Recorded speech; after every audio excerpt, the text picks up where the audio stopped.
La responsabilidad, la libertad son complementarios, son antagónicos. La responsabilidad es un deber, es un derecho, es una carga pesada que nos han impuesto, es algo que nos puede humanizar. La responsabilidad nos atrapa, nos constriñe, nos libera. ¿Cómo lo podemos ver? Y dentro de esto, liberarnos. ¿Qué es la libertad? ¿Realmente es posible la libertad? ¿Dónde comienza mi libertad? ¿Dónde termina mi libertad? ¿Dónde la libertad de los otros? ¿Es posible que yo sea libre y que los otros sean libres al mismo tiempo? ¿O mi libertad tiene como precio el que los otros tengan que restringir la suya? ¿Hay alguna relación entre la libertad y el libertinaje? ¿Qué es eso del libertinaje? Más placer, nos da más felicidad, y esa felicidad producida por el placer que pretendemos nos haga libres, ¿nos daría una mayor libertad o nos haría más esclavos? Realmente hay algunas formas de libertad que nos conducen a la esclavitud. Realmente hay algunas formas de limitación que nos conducen a la libertad. Bueno, dentro de todo este sendero de confusiones y de paradojas, ¿cómo podemos relacionar nuestra responsabilidad y nuestra libertad? Para ello, primero tendríamos que comprenderlo en una macroescala, en un contexto mayor. Y vamos a decirlo de una vez, la evolución de la vida es un viaje hacia la libertad, lo cual quiere decir que en la medida en que la vida evoluciona, expande su potencial de expresión, su potencial de relación. Y en esa medida, si se quiere, es más libre, aunque esté más unida, porque es que la unión y la libertad no son contrarios. Vamos a ver que no solo son complementarios, sino que cada uno es necesario al otro para que haya una expresión en la que, por lo menos como humanos, seamos más responsables y más libres al mismo tiempo. Ese es nuestro gran desafío.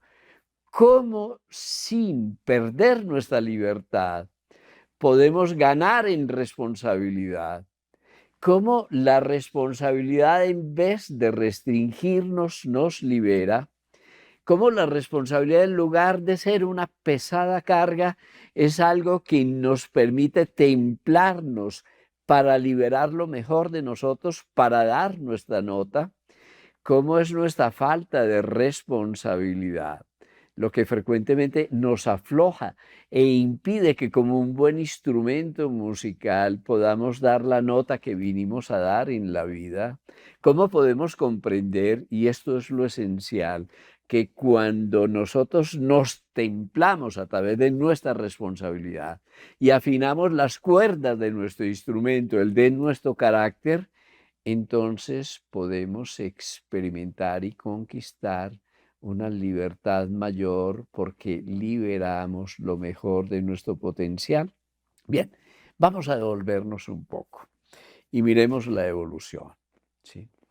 Imagínense que un átomo de hidrógeno se sienta tan libre que no quiera participar de una nube de hidrógeno y que no quiera ser una nebulosa, pues no habría universo. No habría ni estrellas, ni galaxias, ni planetas, ni esta evolución humana, porque él se negó a la responsabilidad de cargar con otros átomos de hidrógeno, de ser una nebulosa y a partir de la nebulosa construir todas las galaxias infinitas. Imagínense que el mismo átomo de hidrógeno dice, no, yo aquí estoy solito, muy bien, sí, no, me la paso pipa, siendo libre, sí, pero yo no quiero responder a otro átomo de hidrógeno.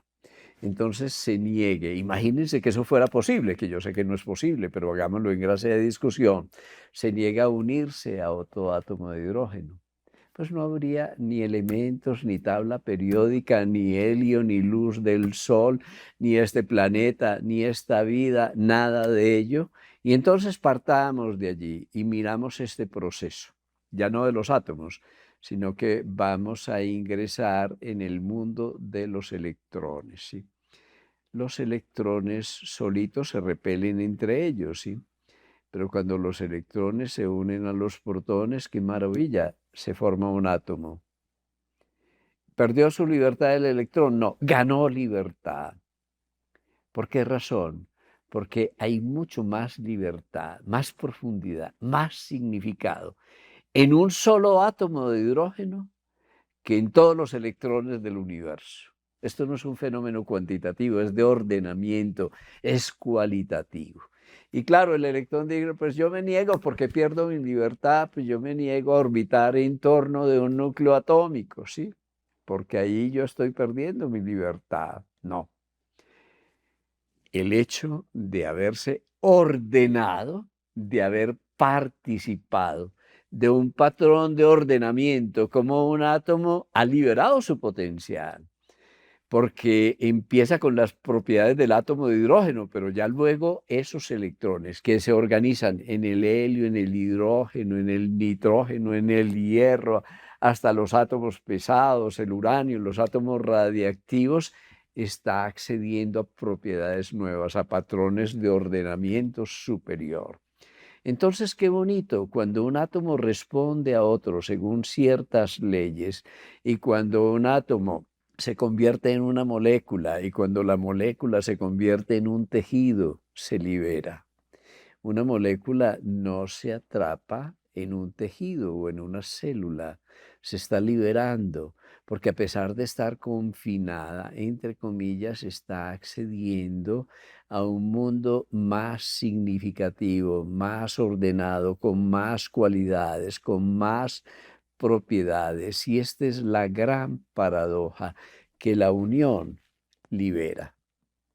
Y esa unión se hace a través de nuestra capacidad de responder, de corresponder.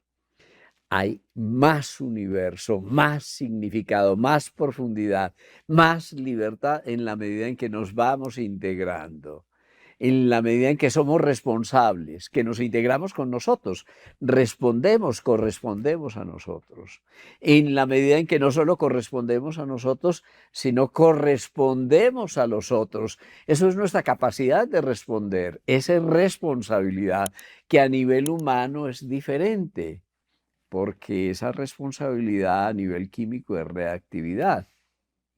A nivel vegetal es sensibilidad, a nivel animal es instintividad, a nivel humano, qué maravilla, es la capacidad de responder por ti, de regresar a tu interior, de reflexionar, de llevar la luz al interior, de contar contigo, de comprenderte y al comprenderte, comprender todo el maravilloso proceso de unificación de toda la creación, de todos los reinos de la naturaleza, que al unirse a ti se liberan, asumiendo una dimensión superior de la conciencia. Bueno, es la historia de la responsabilidad, es la historia de la libertad, y en esa libertad y en esa responsabilidad que nos lleva a la unificación cada vez mayor, nosotros comprendemos que hay más libertad en un solo átomo que en todos los trillones de electrones y partículas subatómicas del universo. Que hay más libertad, más capacidad de responder, más cualidades, más universo profundo en una sola célula que en todos los trillones de átomos del universo. Que hay muchísimo más libertad en el corazón, en el hígado, en un tejido como el tejido renal, en un órgano particular, que en todos los átomos, las células, las moléculas del universo. Y que hay una mucho mayor libertad en este organismo. Imagínense que el riñón quisiera, no, yo soy libre, sí, yo quiero ser libre, yo quiero ir a mi bola, ¿no? Yo para qué voy a participar, ser esclavo de un organismo y además eliminar orina, qué pereza, sí, si yo quiero vivir solo, sí. Entonces no fuera posible la maravilla de este organismo en que el riñón participa con la capacidad de responder por lo que el riñón hace bien, participa de lo que hace el hígado y el hígado trabaja para el riñón y brinda los nutrientes para el riñón y el corazón le brinda la sangre y la circulación y si se quiere el amor y el cerebro toda esa unidad de inteligencia. Entonces cada uno de ellos comprende que son simplemente instrumentos dentro de una sola orquesta y en nombre de la libertad el tambor no se, o el instrumento de percusión no se niega a ser instrumento de percusión.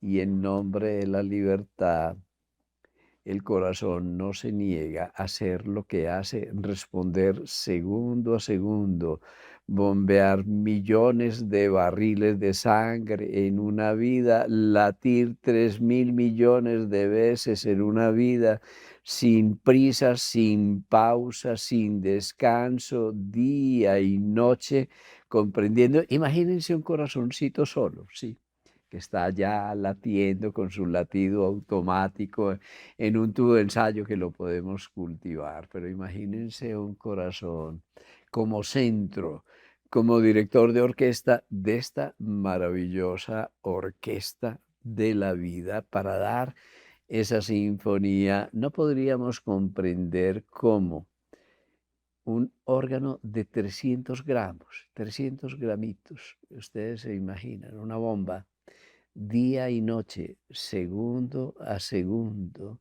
durante toda una vida, bombeando porque bombea sangre, aspirando porque tiene que aspirar. Eso no es un proceso pasivo, es un proceso profundamente activo.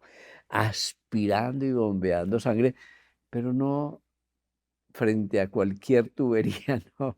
100.000 kilómetros de vasos sanguíneos con todas las arterias, los capilares, tiene que bombear. A mí que no me digan que una bombita de 300 gramos va a poder bombear toda la vida 100.000 kilómetros de vasos sanguíneos, todo ese volumen de sangre.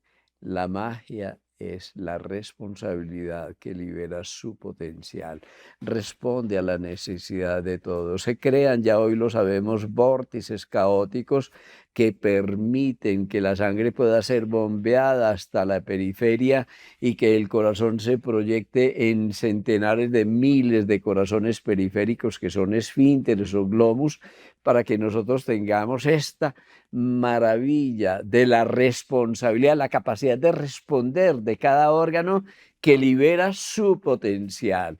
Y de la misma manera nosotros tenemos los chips de las neuronas. Son microtúbulos, la vida es pura nanotecnología, ¿sí?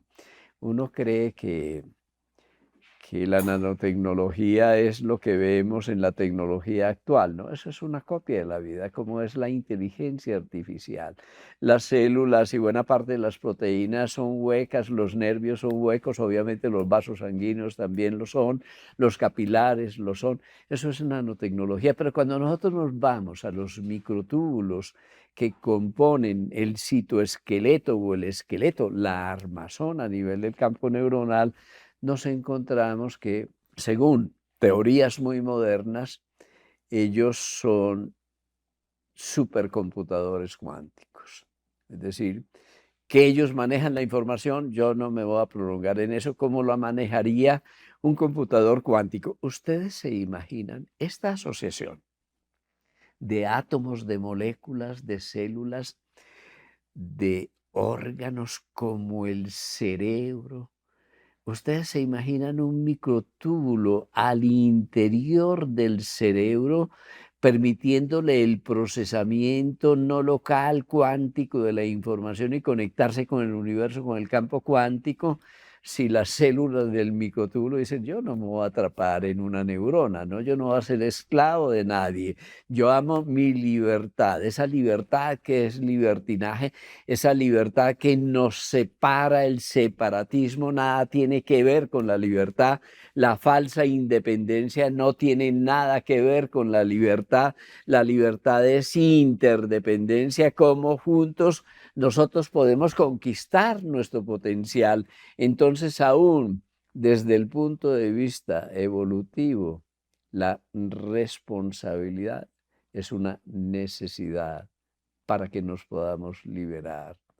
La responsabilidad, la capacidad de responder por aquello que somos, es la posibilidad de dar lo mejor de nosotros, de, en ese sentido, liberar nuestro potencial para humanizarnos y en esa humanización multiplicar ese potencial y liberarlo y en esa dimensión expandir nuestra conciencia y saber que la vida es un proceso progresivo de aprendizaje y de expansión de la conciencia que ya comenzó desde la partícula subatómica, desde el átomo y la molécula, y que fue ascendiendo en un proceso progresivo de liberación hasta nuestra humanidad, en la que nosotros conquistamos a través del sentimiento de ser únicos, de tener un alma individual, de tener una quinta esencia,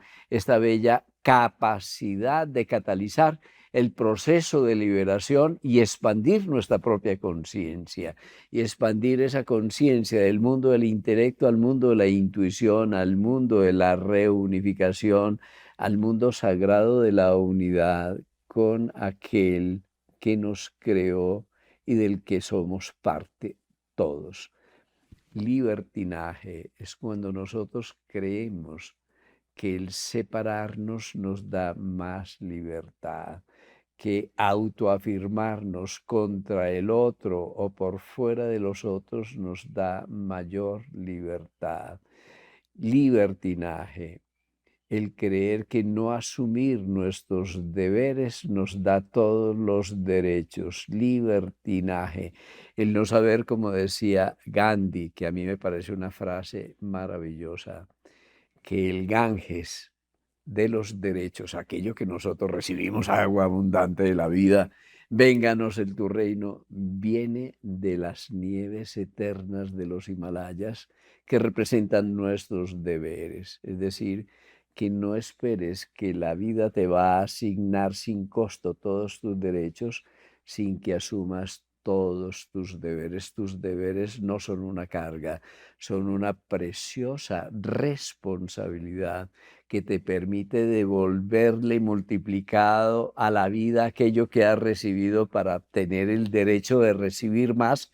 Ese es el proceso de liberación, que es un proceso de expansión de la conciencia. Y una sola recomendación: vive tus deberes como el mejor de tus derechos. No los interpretes como algo que te limita o como algo que te oprima, porque realmente tus deberes, tu responsabilidad, tu capacidad de corresponder al mundo por la maravilla de la vida que te ha dado, por todos los dones que te ha dado, son la clave mayor de tus derechos y de tu libertad. Y vive tus deberes como el mejor de tus derechos. Y así, cuando vives tus deberes como un derecho sagrado, los disfrutas y eres feliz.